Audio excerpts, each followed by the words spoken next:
Bismillahirrahmanirrahim. Assalamualaikum warahmatullahi wabarakatuh.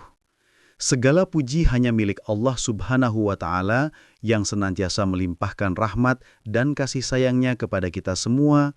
Sholawat serta salam semoga senantiasa tercurah kepada junjungan kita Nabi Muhammad sallallahu alaihi wasallam, kepada keluarganya, sahabatnya, dan seluruh pengikutnya hingga akhir zaman.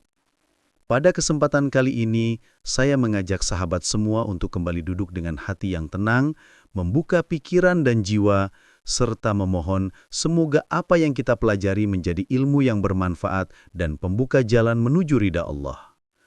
Sebelum kita mulai pembahasan yang insya Allah sangat penting, saya ingin terlebih dahulu mengajak sahabat-sahabat semua untuk mendukung channel ini dengan menekan tombol like, meninggalkan komentar yang baik, dan menekan tombol subscribe agar sahabat tidak ketinggalan pembahasan menarik lainnya. Dukungan dari sahabat sekalian akan sangat membantu dakwah ini terus berjalan dan menjangkau lebih banyak saudara-saudara kita di luar sana. Semoga setiap klik yang sahabat berikan menjadi amal jariah yang pahalanya terus mengalir. Pada kesempatan yang penuh berkah ini, kita akan membahas sebuah tema yang sangat penting untuk kita renungkan bersama, yaitu tentang dosa-dosa yang sangat dibenci oleh Allah, khususnya dosa-dosa yang sering tidak disadari dilakukan oleh para wanita. Namun perlu saya jelaskan sejak awal bahwa pembahasan ini bukanlah bentuk penghakiman, bukan pula untuk menyudutkan siapapun. Justru sebaliknya, ini adalah wujud kasih sayang dan kepedulian agar kita semua, baik wanita maupun pria, dapat menjadikan pembahasan ini sebagai cermin untuk memperbaiki diri. Karena pada hakikatnya, tidak ada di antara kita yang bebas dari dosa dan kekurangan. Setiap manusia pasti pernah salah, tetapi sebaik-baik orang yang salah adalah yang mau bertaubat.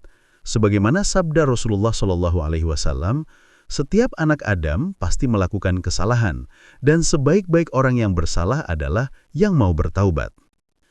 Ketika kita berbicara tentang dosa, seringkali kita hanya memikirkan dosa-dosa besar seperti zina, mencuri, merampok, atau yang tampak besar di mata manusia. Padahal dalam Islam, dosa tidak hanya dinilai dari besar kecilnya secara zahir, tetapi juga dari dampaknya terhadap hati, terhadap orang lain, dan terhadap hubungan seorang hamba dengan Robnya. Bahkan dalam banyak kasus, dosa yang tampak kecil justru jauh lebih berbahaya karena dilakukan secara terus-menerus, dianggap biasa, bahkan dinormalisasi oleh masyarakat. Allah Subhanahu wa Ta'ala telah memperingatkan kita agar tidak meremehkan dosa-dosa kecil, sebagaimana firman-Nya dalam surat An-Nur ayat 21. Ya ayyuhalladzina amanu la tattabi'u khutuwatis syaitan, wa may yattabi' khutuwatis syaitani, fa innahu ya'muru bil fahsya'i wal munkar. Ayat ini mengingatkan kita bahwa setan tidak menggoda dengan cara langsung mendorong manusia melakukan dosa besar, tetapi dimulai dari langkah kecil, dari kebiasaan kecil yang dianggap biasa, hingga akhirnya mengantarkan seseorang pada dosa yang lebih besar. Karena itu, sangat penting bagi kita untuk mengenali dosa-dosa yang sering terjadi dalam kehidupan sehari-hari, terutama yang dilakukan tanpa disadari. Dalam kehidupan modern seperti sekarang, godaan yang mengarah pada dosa semakin mudah masuk ke dalam rumah kita, bahkan masuk ke dalam genggaman kita melalui gadget, media sosial, tren fashion, gaya hidup, hingga standar kecantikan yang seringkali jauh dari nilai Islam. Akibatnya, banyak wanita yang tanpa disadari terjerumus dalam perbuatan dosa bukan karena sengaja melawan Allah, tetapi karena mengikuti lingkungan, tekanan sosial, atau hanya sekedar ingin terlihat menarik di mata manusia. Inilah sebabnya mengapa kita perlu membahasnya dengan hati-hati, dengan penjelasan yang lembut namun tegas, supaya setiap wanita bisa melihat dirinya kembali dan bertanya, apakah selama ini aku sudah benar-benar menjaga diri sebagaimana yang Allah inginkan? Dan tentu saja, pembahasan ini tidak berhenti pada peringatan saja. Kita akan membahasnya secara lembut, penuh kasih sayang, dan dengan harapan besar bahwa setiap kita, terutama para wanita muslimah, dapat mengambil pelajaran berharga dan memperbaiki diri sedikit demi sedikit. Karena Allah tidak melihat hasil akhir, tetapi melihat usaha kita dalam menuju perbaikan. Allah berfirman dalam surat Az-Zumar, ayat 53, Qul ya ibadiyalladzina asrafu ala anfusihim la taqnatu min rahmatillah innallaha yaghfirudz dzunuba jami'a innahu huwal ghafurur rahim. Artinya, katakanlah, wahai hamba-hambaku yang melampaui batas terhadap diri mereka sendiri, janganlah kamu berputus asa dari rahmat Allah. Sesungguhnya Allah mengampuni dosa-dosa semuanya. Sungguh dialah yang maha pengampun lagi maha penyayang. Ayat ini menjadi penghibur bagi siapapun yang pernah melakukan kesalahan. Tidak peduli seberapa berat dosa kita, pintu taubat selalu terbuka. Dan untuk itu, di bagian selanjutnya, kita akan mulai memasuki pembahasan inti tentang dosa-dosa yang sangat dibenci oleh Allah, terutama yang sering tanpa disadari dilakukan oleh para wanita. Kita akan membahasnya dengan hati-hati, mengalir, dan penuh penjelasan agar mudah dipahami. Maka dari itu, tetaplah bersama saya sampai akhir karena setiap bagian memiliki pelajaran yang sangat penting untuk kehidupan dunia dan akhirat kita. Ketika kita mulai memasuki pembahasan inti ini, penting bagi kita untuk membuka hati seluas-luasnya. Karena apa yang akan kita bahas bukanlah sesuatu yang ditujukan untuk menghakimi, tetapi untuk menyelamatkan. Kita membahasnya agar setiap wanita dapat mengenali dirinya sendiri, memahami apa yang Allah murkai, dan kemudian berusaha memperbaikinya dengan penuh kelembutan dan kesadaran. Sebab, pada dasarnya, setiap wanita diciptakan Allah dalam keadaan mulia, lembut, dan penuh kasih sayang. Namun, godaan dunia seringkali membuat seseorang lupa akan kemuliaan dirinya sebagai seorang hamba Allah. Salah satu dosa yang sangat sering dilakukan tanpa disadari oleh para wanita adalah dosa yang berasal dari ucapan. Ucapan yang dilontarkan tanpa dipikirkan terlebih dahulu seringkali melukai banyak hati, bahkan bisa mengantarkan seseorang kepada kemaksiatan yang lebih besar. Rasulullah SAW pernah memperingatkan kita tentang bahaya lidah, bahwa seseorang bisa terseret ke dalam api neraka hanya karena satu kalimat yang ia ucapkan tanpa pikir panjang. Dan jika kita perhatikan kehidupan sehari-hari, betapa seringnya sebagian wanita terjebak dalam kebiasaan menggunjing, mencela, membicarakan kekurangan orang lain, hingga menyebarkan aib saudara seimannya. Padahal Allah Subhanahu wa Ta'ala telah memperingatkan kita dengan sangat jelas melalui firman-Nya dalam surah Al-Hujurat ayat 12. وَلَا يَغْتَبْ بَعْضُكُمْ بَعْضًا أَيُحِبُّ أَحَدُكُمْ أَن يَأْكُلَ لَحْمَ أَخِيهِ مَيْتًا فَكَرِهْتُمُوهُ. Artinya, dan janganlah sebagian kalian menggunjing sebagian yang lain. Apakah salah seorang di antara kalian suka memakan daging saudaranya yang sudah mati? Tentu kalian merasa jijik. Ayat ini begitu kuat dalam menggambarkan betapa menjijikkannya ghibah di sisi Allah. Tetapi sayangnya di majelis-majelis wanita, dalam percakapan ringan antar teman, bahkan di grup-grup media sosial, ghibah sering menjadi pembicaraan yang dianggap biasa. Kadang hanya diawali dengan kalimat, "Aku bukan mau ngomongin dia sih, tapi..." Lalu percakapan berlanjut dengan membuka aib seseorang yang mungkin bahkan tidak ada di tempat itu untuk membela dirinya. Kita tidak sadar bahwa setiap kalimat yang keluar akan dicatat oleh para malaikat dan kelak dimintai pertanggungjawaban. Dosa lain yang sering dilakukan tanpa disadari adalah menampilkan kecantikan di depan laki-laki yang bukan mahram. Dalam kehidupan modern sekarang, standar kecantikan berubah menjadi sesuatu yang sangat terbuka, bahkan kompetitif. Media sosial menjadi tempat di mana seseorang berlomba-lomba menampilkan versi terbaik dirinya. Wajah dipoles sedemikian rupa, pakaian dipilih semenarik mungkin, pose diatur untuk menonjolkan daya tarik. Namun tanpa sadar, semua itu bisa membuat seorang wanita menjadi fitnah bagi banyak laki-laki, meskipun niat awalnya hanya ingin tampil cantik. Allah telah memperingatkan wanita beriman agar menjaga kehormatannya dan tidak menampakkan keindahan tubuh selain kepada orang-orang yang diizinkan.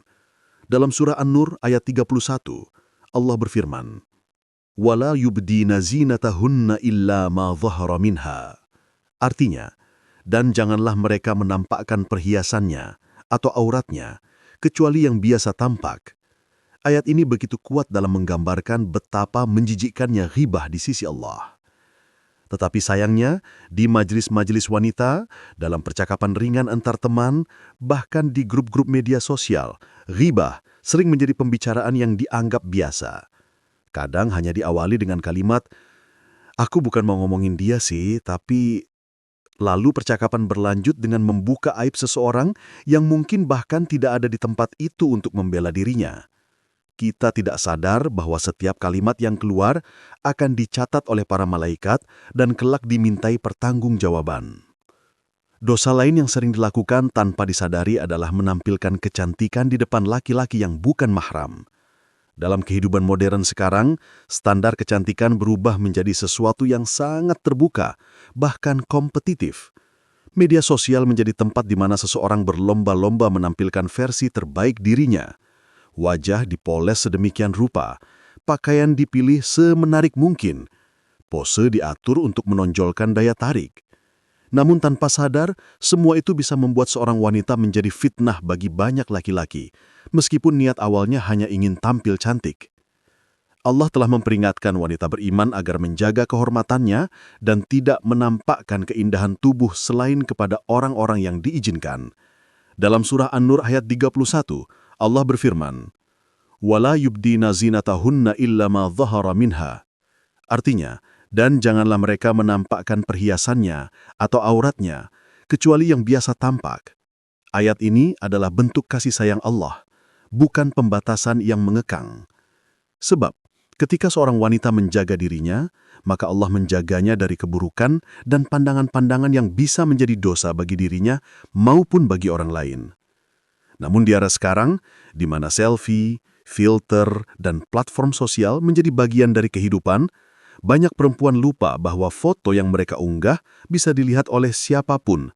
Bahkan ada lelaki-lelaki yang menyimpan foto-foto tersebut untuk tujuan yang tidak baik. Dan tanpa disadari, wanita itu mendapatkan bagian dosa darinya. Selain itu, dosa yang tak kalah berbahaya adalah menyakiti suami, orang tua, atau sesama wanita dengan sikap yang keras, kata-kata yang kasar, atau meremehkan sesama. Kadang, karena kelelahan, emosi, atau masalah pribadi, seorang wanita bisa dengan mudah mengeluarkan kata-kata yang melukai hati orang-orang terdekatnya. Padahal dalam Islam, melukai hati suami atau orang tua termasuk dosa yang sangat besar, karena kewajiban wanita terhadap mereka begitu mulia. Rasulullah SAW bersabda bahwa mayoritas penghuni neraka adalah wanita, dan ketika ditanya mengapa, beliau menjelaskan salah satu sebabnya adalah karena mereka sering kufur terhadap kebaikan suami. Namun, perlu digarisbawahi, ini bukan berarti wanita lebih buruk atau lebih banyak dosanya. Tidak, ini adalah bentuk peringatan agar wanita lebih berhati-hati terhadap amanah yang Allah berikan.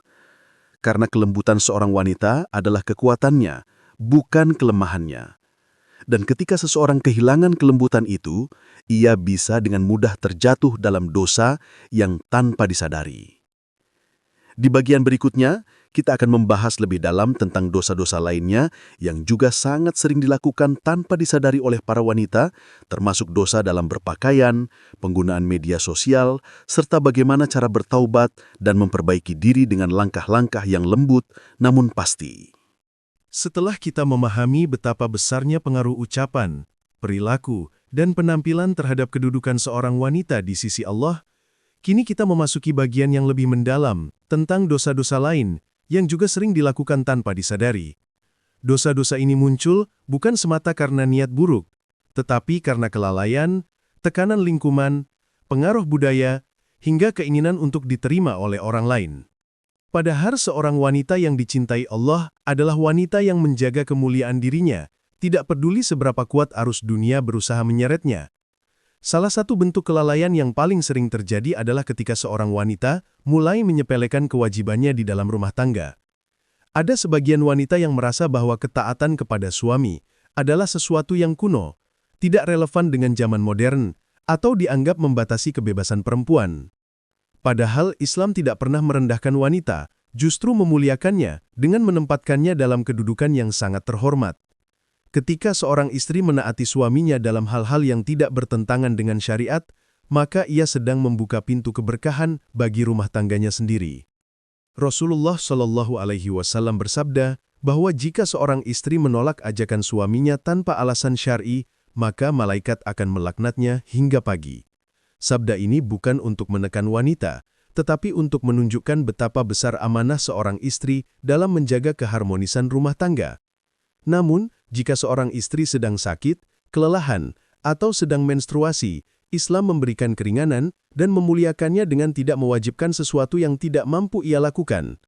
Inilah bukti bahwa hukum Allah selalu seimbang dan adil. Selain urusan rumah tangga, ada pula masalah yang berkaitan dengan kebiasaan mengikuti tren kecantikan. Di era sekarang, banyak wanita berlomba-lomba melakukan perubahan fisik demi memenuhi standar kecantikan modern. Operasi plastik, suntik wajah, implan, sedot lemak, pemutihan kulit, dan berbagai prosedur lainnya menjadi hal yang biasa, seakan-akan tubuh adalah objek yang bisa diubah sesuka hati. Padahal Rasulullah Shallallahu Alaihi Wasallam bersabda bahwa Allah melaknat wanita yang merubah ciptaan Allah hanya untuk mempercantik diri. Ketika seseorang tidak puas dengan bentuk tubuhnya dan kemudian merubahnya demi pujian manusia, secara tidak langsung ia sedang menganggap bahwa ciptaan Allah belum sempurna. Namun, Islam tetap memberikan kelonggaran dalam hal medis. Jika seseorang melakukan tindakan medis untuk menyembuhkan penyakit atau memperbaiki bagian tubuh yang rusak karena kecelakaan, maka hal ini tidak termasuk dalam larangan. Yang dilarang adalah perubahan fisik demi kecantikan yang sifatnya berlebihan dan bukan karena kebutuhan. Dosa lain yang juga sering terjadi adalah menyambung rambut. Banyak wanita melakukannya agar terlihat lebih tebal, lebih panjang atau lebih indah. Padahal Rasulullah Shallallahu Alaihi Wasallam dengan tegas melaknat wanita yang menyambung rambut maupun wanita yang meminta untuk disambungkan rambutnya. Hal ini karena menyambung rambut bukan hanya sekedar memperindah diri, tetapi juga termasuk bentuk penipuan dan mengubah ciptaan Allah. Dan ironisnya, banyak wanita yang melakukannya bahkan tanpa mengetahui bahwa perbuatan tersebut termasuk dosa besar. Di samping itu, perilaku menyerupai laki-laki juga menjadi salah satu hal yang sangat dibenci Allah. Dalam budaya tertentu, gaya tomboy dianggap keren, kuat, atau trendy. Rambut dipangkas pendek menyerupai laki-laki. Pakaian longgar khas pria dikenakan setiap hari, bahkan sebagian ada yang berperilaku, berjalan, atau berbicara seperti laki-laki. Padahal Rasulullah Shallallahu Alaihi Wasallam melaknat wanita yang menyerupai laki-laki dan laki-laki yang menyerupai wanita. Bukan karena Islam membenci kebebasan berekspresi, tetapi karena Allah menciptakan laki-laki dan perempuan dengan fitrah masing-masing. Ketika fitrah itu diubah, maka tatanan kehidupan manusia ikut rusak. Selain itu, perilaku yang sering dilakukan tanpa disadari adalah menggunakan media sosial untuk menunjukkan sisi terbaik dari diri, namun tanpa menjaga adab. Foto yang menampakkan aurat, video yang mengundang perhatian lawan jenis, caption yang memancing komentar berlebihan, hingga konten yang mengandung unsur pamer, semua bisa menjadi sumber dosa yang mengalir tanpa henti. Media sosial dapat menjadi pahala bagi mereka yang menggunakannya untuk kebaikan, tetapi bisa pula menjadi beban dosa yang terus berjalan bahkan ketika seseorang sedang tidur. Inilah bahaya dari budaya digital yang tidak dipikirkan dengan matang. Allah mengingatkan kita dalam surah Az-Zalzalah ayat 7-8.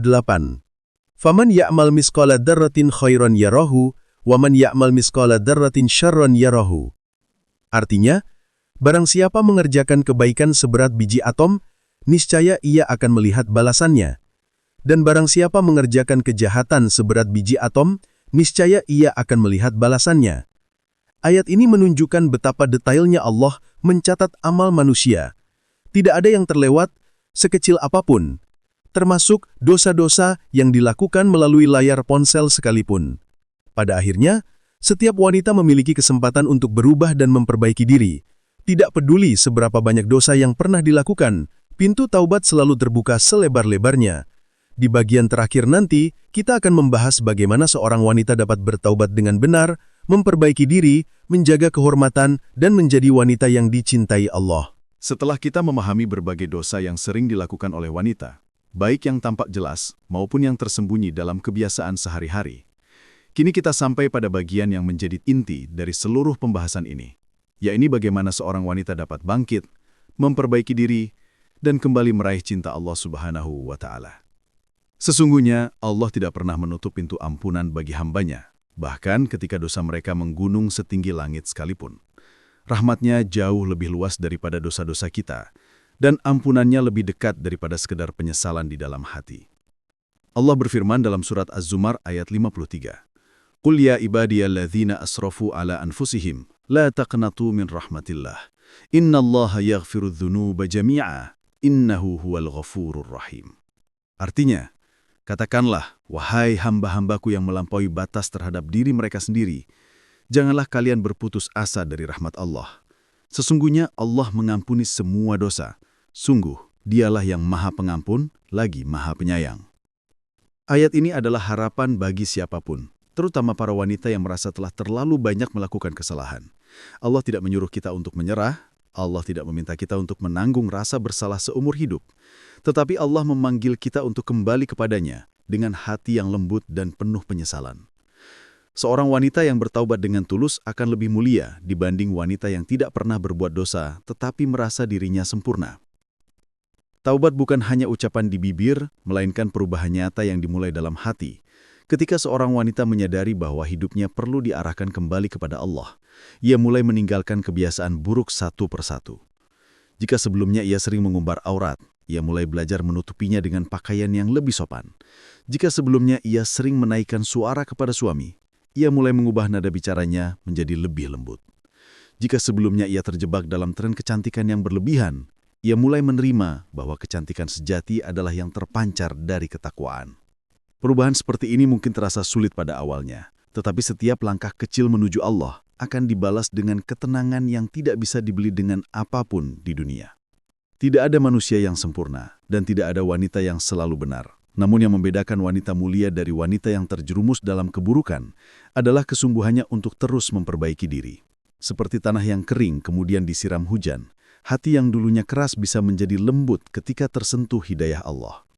Dan hidayah itu tidak datang begitu saja. Ia datang kepada hati yang terbuka, kepada wanita yang mau mendengar, merenung, dan berubah. Kita juga perlu menyadari bahwa kehidupan ini sangat singkat. Kita mungkin merasa masih punya banyak waktu untuk memperbaiki diri, padahal ajal tidak pernah menunggu kesiapan manusia. Ada banyak wanita yang meninggal dalam keadaan belum sempat bertaubat.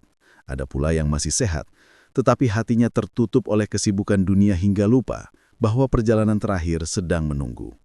Oleh karena itu, selagi Allah masih memberikan kesempatan, jangan tunda perubahan. Jangan menunggu sempurna untuk menjadi lebih baik karena kesempurnaan tidak akan pernah datang.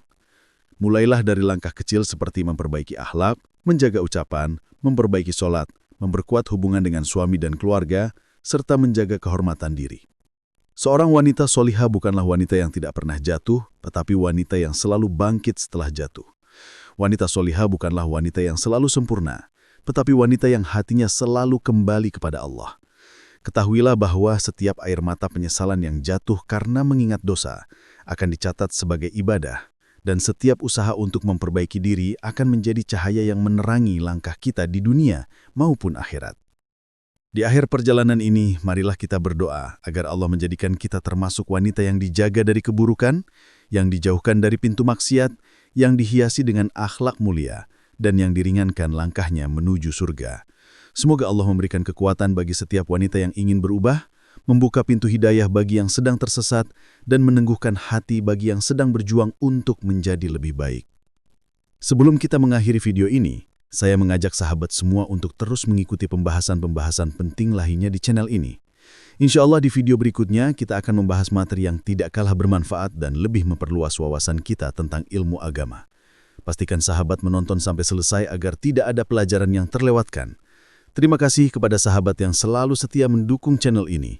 Sampai jumpa di video berikutnya, mudah-mudahan kita semua selalu berada dalam lindungan Allah dan diberikan kemudahan dalam setiap urusan. Wassalamualaikum warahmatullahi wabarakatuh.